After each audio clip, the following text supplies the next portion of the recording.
Sabe aquele tipo de sensação que a gente não consegue explicar? Como se uma sombra estivesse pairando por perto, mesmo quando tá tudo claro. Eu senti isso no momento que a gente entrou nessa estrada deserta. Talvez fosse o silêncio, ou o jeito como as árvores se inclinavam sobre a pista, mas algo aqui estava errado. A gente estava indo para mais uma viagem da faculdade, mais um fim de semana para esquecer as provas e as brigas com os pais, mas eu não conseguia tirar da cabeça que alguma coisa ia dar muito errado. Era a estrada do desespero, ou pelo menos era assim que o povo da região chamava esse pedaço de asfalto perdido no meio do nada. Dizem que ela já foi parte de uma rota antiga, usada por carretas que transportavam minério, e que muita gente desapareceu por aqui. No começo eram só boatos, histórias que os velhos contavam para os turistas, mas com o tempo, a coisa ficou séria demais para ser só invenção. Eu já tinha lido sobre isso. Essa estrada tem uma casa velha, bem no meio de uma curva perigosa. Quase ninguém nota porque ela fica meio escondida atrás das árvores, mas quem conhece a lenda sabe que ela tá lá. Dizem que a casa foi abandonada há mais de 50 anos, depois que uma família inteira desapareceu sem deixar rastros. Era um casal e 2 filhos. Um dia, eles estavam lá, cuidando da vida, e no outro, tudo o que sobrou foram as janelas quebradas, a porta escancarada e o silêncio.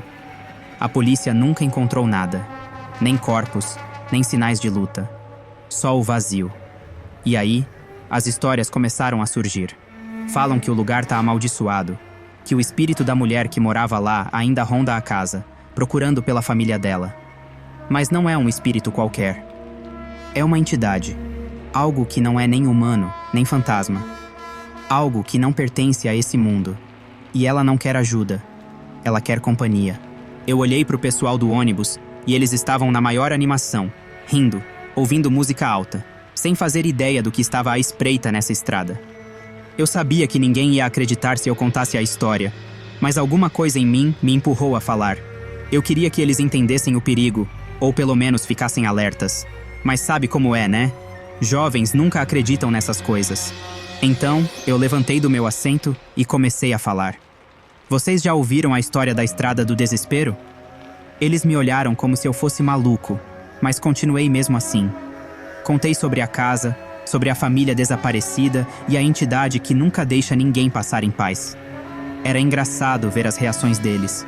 Alguns riam, outros fingiam ter medo. Mas dava pra ver que no fundo eles achavam que era só mais uma lenda besta para assustar turistas. Mas o que eles não sabiam é que eu já tinha visto a casa uma vez, quando era criança, numa viagem parecida com essa. E nunca esqueci a sensação de ser observado, de ter algo no canto dos olhos que eu não conseguia focar. Como se a própria casa respirasse, esperando, chamando por alguém. Agora, aqui estamos nós de novo, no mesmo lugar, anos depois. O ônibus seguia pela estrada escura e deserta, e eu não conseguia parar de olhar pela janela, procurando aquela silhueta maldita entre as árvores. Eles continuavam rindo, mas eu sentia o frio na espinha, como se alguém estivesse nos observando. O que quer que estivesse naquela casa, eu tinha certeza, não ia deixar a gente passar ileso dessa vez. Não era só uma história de terror, era um aviso, e ninguém ali estava preparado para o que viria depois. O ônibus continuava avançando pela estrada, e o clima parecia cada vez mais pesado. Era como se o ar estivesse ficando denso, difícil de respirar. As risadas no fundo começaram a diminuir, e até as músicas que tocavam no celular de alguém pareciam mais baixas, abafadas. Ninguém falava nada, mas todo mundo sentia. Quando o motorista, o velho Joe, começou a reduzir a velocidade, eu percebi que estávamos nos aproximando dela. A casa. A mesma casa que eu vi quando era criança. Mesmo à distância, era impossível não notar aquele monte de madeira apodrecida, janelas quebradas e o teto que parecia prestes a desabar. Tudo ali parecia errado, como se o tempo tivesse parado só para aquele lugar. Eu continuava gravando, tentando capturar o máximo que podia. Mas quanto mais a gente se aproximava, mais difícil ficava manter a câmera firme. Minhas mãos estavam suando, tremendo, como se soubessem que eu estava fazendo algo que não devia. A casa parecia maior agora, mais próxima, mais viva. As luzes do ônibus começaram a piscar do nada, e um silêncio desconfortável tomou conta de todo mundo. As conversas pararam, os risos cessaram. Todo mundo olhava pela janela, mas ninguém queria admitir que estava vendo a mesma coisa que eu. A casa parecia nos observar de volta, como um predador esperando o momento certo para atacar. Joe olhou para o painel do ônibus com uma expressão preocupada. O motor começou a fazer um som estranho, um engasgo, como se estivesse lutando contra alguma coisa invisível. Ele tentou acelerar, mas nada aconteceu. O ônibus deu um solavanco, como se algo o tivesse segurado pela traseira, e tudo ficou em silêncio de novo. A única coisa que se ouvia era o barulho do vento lá fora, batendo nas árvores e assobiando pelas frestas do velho veículo. Eu olhei para os meus amigos. Alguns ainda tentavam manter a pose de que não estavam assustados, mas dava para ver nos olhos deles que não era bem assim. A cada segundo que passava, a casa parecia mais próxima, como se estivesse se arrastando na nossa direção. Olhei para o velho Joe. Ele estava apertando os botões no painel, tentando fazer o motor pegar de novo. Mas era como se o ônibus estivesse morto. Não fazia sentido. Era um ônibus relativamente novo, revisado antes da viagem. Não era para isso estar acontecendo. Foi quando eu olhei de novo para a casa e vi uma sombra se movendo na janela quebrada. Uma figura alta e esguia, mas rápida demais para eu conseguir focar. Eu pisquei, tentando entender se era real ou só coisa da minha cabeça.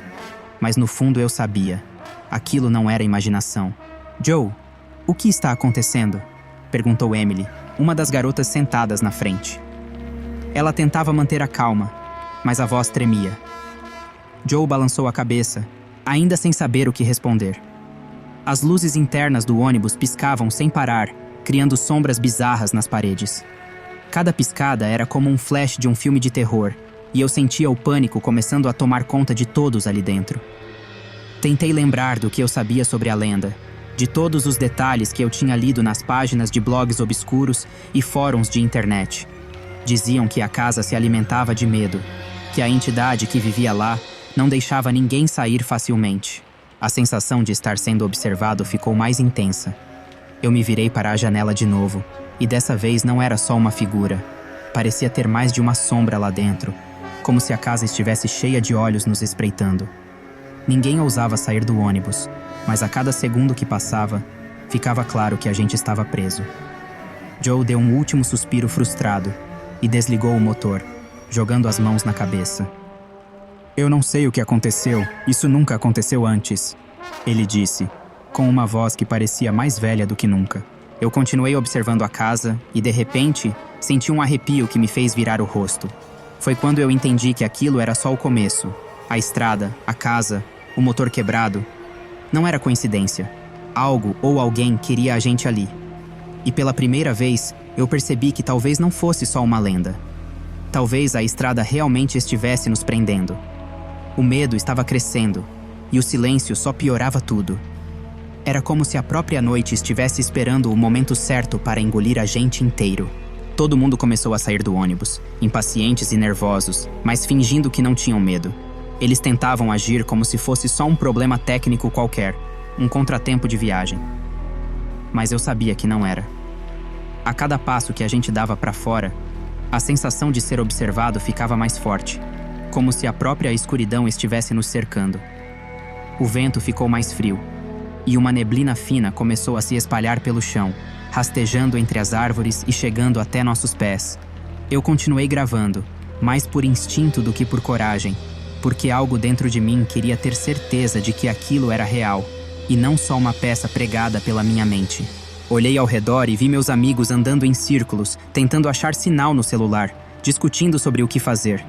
Ninguém queria admitir que estava assustado, mas dava para sentir no ar. A tensão era quase palpável. Eu me aproximei da cerca velha que separava a estrada da casa.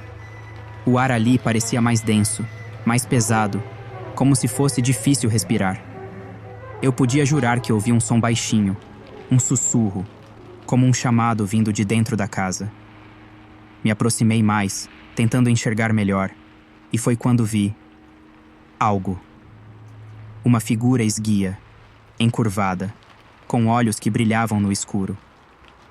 Não era uma pessoa, pelo menos não uma pessoa viva. Era uma sombra que se movia devagar, como se estivesse esperando o momento certo para se revelar. Eu congelei. Tudo ao meu redor ficou distante. As vozes dos meus amigos, o som do vento, até o frio na pele.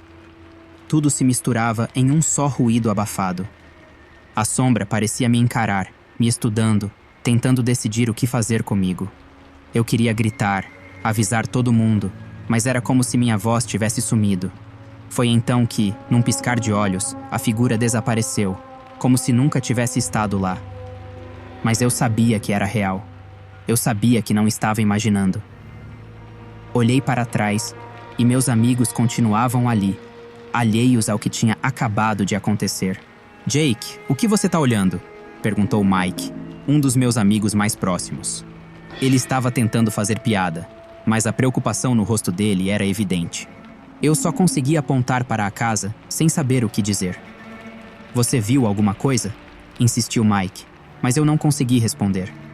Eu ainda estava processando o que tinha visto, tentando entender como algo assim podia existir.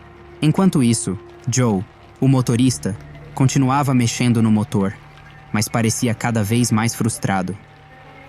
Foi então que o primeiro grito cortou o ar. Era Rachel, uma das garotas que estava um pouco afastada.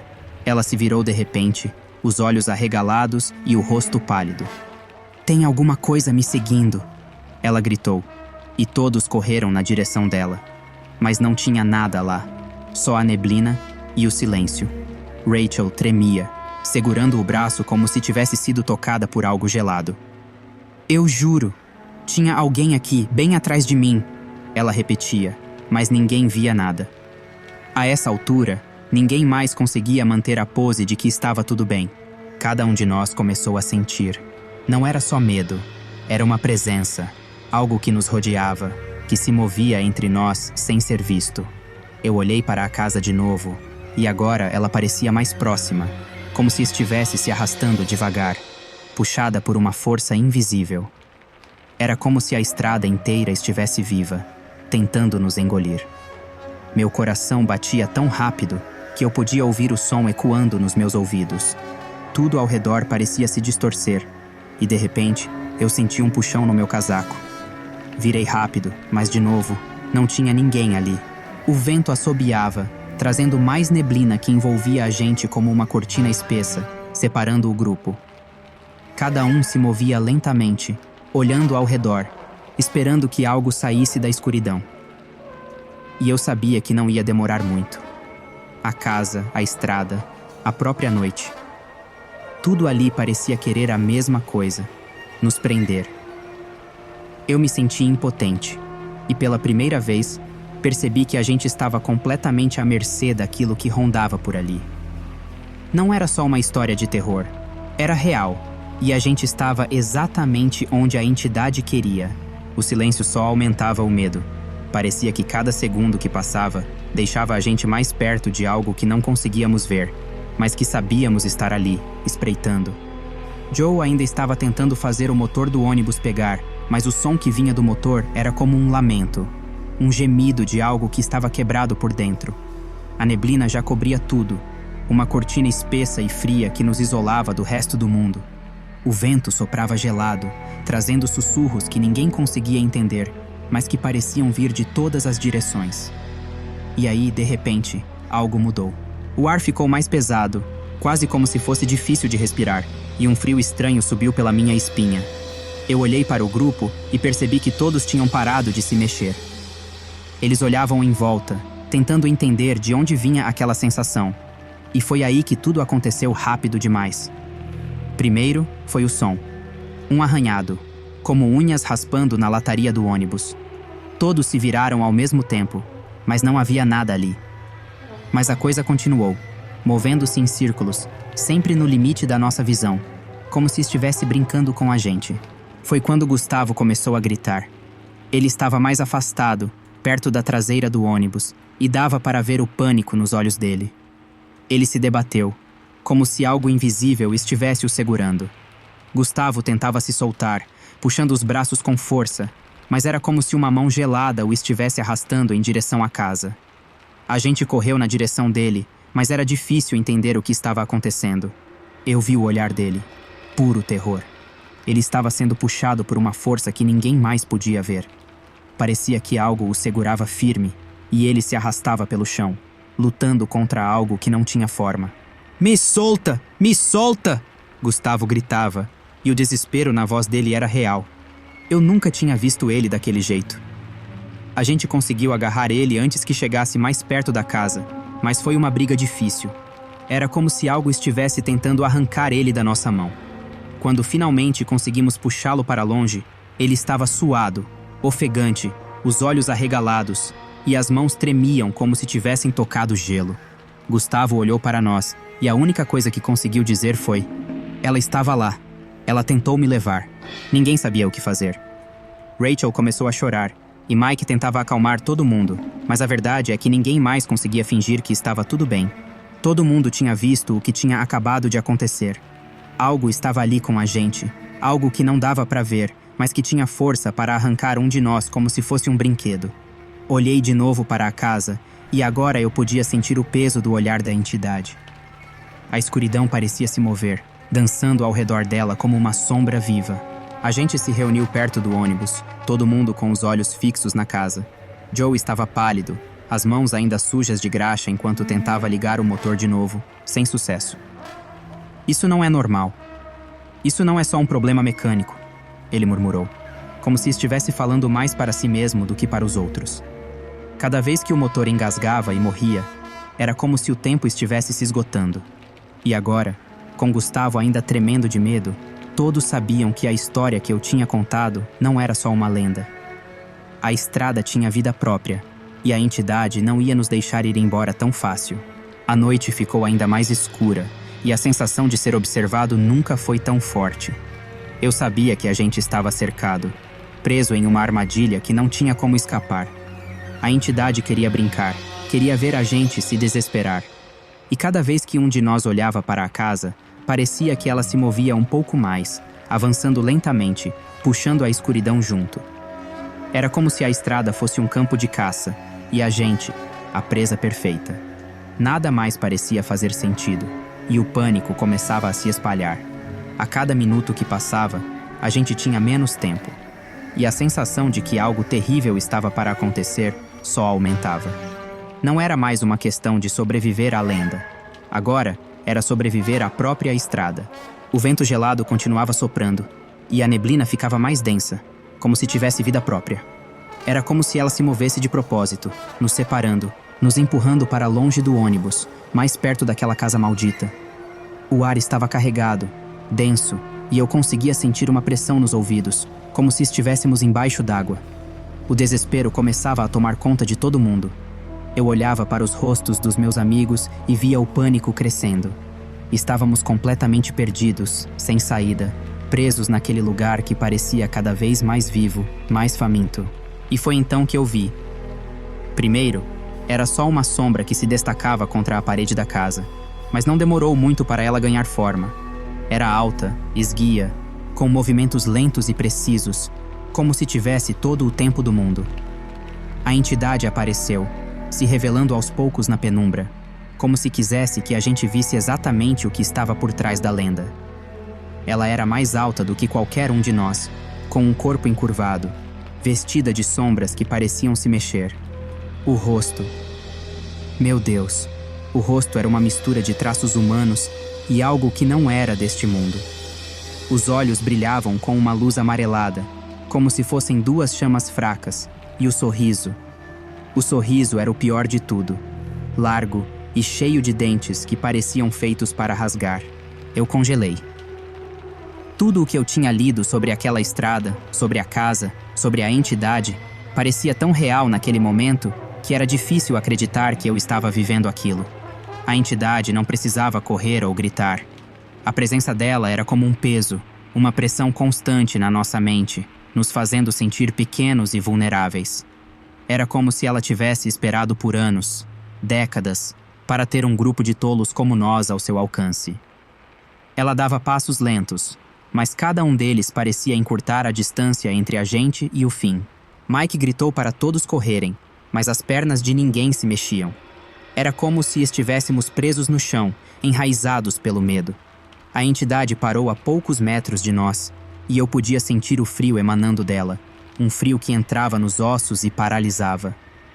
Emily tentou dar um passo para trás, mas tropeçou e caiu, e a entidade se virou, como se finalmente tivesse encontrado a presa perfeita. A cada movimento, a sombra se distorcia, ficando mais alta, mais sinistra, como se estivesse se alimentando do nosso terror. Eu sabia que não adiantava correr. Não de algo assim. Era um pesadelo vivo, e a sensação de ser observado, avaliado, era insuportável. A entidade estendeu uma mão esquelética, ossuda, na direção de Emily, que estava de joelhos no chão, paralisada de medo. Eu queria fazer alguma coisa, gritar, puxá-la para longe, mas era como se minha voz tivesse sido arrancada. Tudo o que eu conseguia fazer era assistir. E foi naquele momento que tudo ao nosso redor pareceu parar. O silêncio era absoluto, mas dentro da minha cabeça, eu ouvia uma espécie de sussurro, uma voz antiga e distante, que dizia coisas que eu não conseguia entender, mas que me faziam sentir um medo tão profundo que eu não conseguia respirar. A entidade deu mais um passo e eu senti que era o fim. Emily estava a 1 segundo de ser levada, de desaparecer como todos que haviam chegado perto demais daquela casa. Foi então que uma luz forte iluminou a cena. Os faróis do ônibus acenderam de repente, cortando a neblina como uma faca. A entidade recuou, coberta pela luz, como se fosse feita de pura escuridão. A buzina do ônibus soou alta, um som agudo que quebrou o transe em que estávamos presos. Joe tinha conseguido. Ele finalmente fez o ônibus funcionar. A entidade se encolheu, sua forma se dissolvendo em fumaça antes de desaparecer completamente na neblina. Emily conseguiu se levantar e todos corremos para dentro do ônibus, sem olhar para trás. O medo ainda estava lá, mas agora tínhamos uma chance.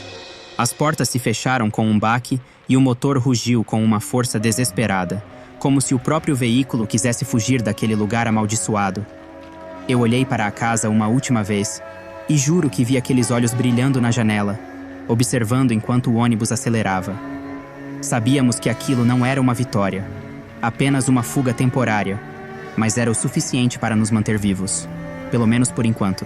O ônibus arrancou com um solavanco, o motor roncando alto como se estivesse lutando contra tudo aquilo que nos segurava. A gente estava finalmente em movimento, mas o silêncio lá dentro era sufocante. Ninguém falava nada. Todos olhavam fixamente pela janela, o rosto pálido e os olhos arregalados, como se ainda esperassem ver a entidade aparecer a qualquer momento e nos puxar de volta. Era como se o próprio ar dentro do ônibus estivesse carregado com aquele peso invisível, uma mistura de medo, alívio e uma sensação de que não estávamos realmente a salvo. Eu senti cada batida do meu coração como se fosse um tambor ensurdecedor nos meus ouvidos. Joe pisava no acelerador com tudo, e eu nunca tinha visto aquele velho ônibus correr tanto. A estrada parecia um borrão escuro passando pelas janelas, mas mesmo com a velocidade, parecia que ainda estávamos presos lá, que não havia distância suficiente para nos separar daquela casa. Eu continuei gravando, mais por reflexo do que por qualquer outro motivo, tentando capturar o que restava daquele terror. Emily estava sentada ao meu lado, ainda tremendo, segurando as mãos como se tentasse afastar a lembrança do que quase aconteceu. Gustavo estava em silêncio, o olhar perdido em algum ponto do nada, e Mike apenas encarava o chão, os punhos cerrados. Eu me virei e olhei para trás, para a estrada que estávamos deixando. A neblina ainda cobria tudo como um véu, mas agora parecia se dissipar lentamente. A casa sumia no horizonte, cada vez menor, mas ainda assim parecia nos seguir com aqueles olhos invisíveis. Era um alívio ver a entidade desaparecer, mas algo dentro de mim dizia que ela ainda estava lá, que ela nunca realmente nos deixaria ir. Ela estava nos observando, esperando. Era impossível não sentir que aquela estrada tinha deixado uma marca em cada um de nós. Não era só uma fuga. Era como se tivéssemos roubado alguns momentos de vida que não eram nossos. O ônibus sacudia enquanto atravessava os buracos na estrada, e eu não conseguia parar de pensar que, de alguma forma, a entidade tinha nos deixado escapar de propósito. Como se nossa sobrevivência fosse parte do jogo dela, uma forma de garantir que a lenda continuasse viva, que mais pessoas voltassem ali, atraídas pelo mistério e pela história. Eu olhei para o resto do grupo, e cada um estava perdido em seus próprios pensamentos, cada um lidando com o terror de um jeito diferente. Mas a verdade é que todos sabíamos. Nós nunca íamos esquecer o que vimos ali.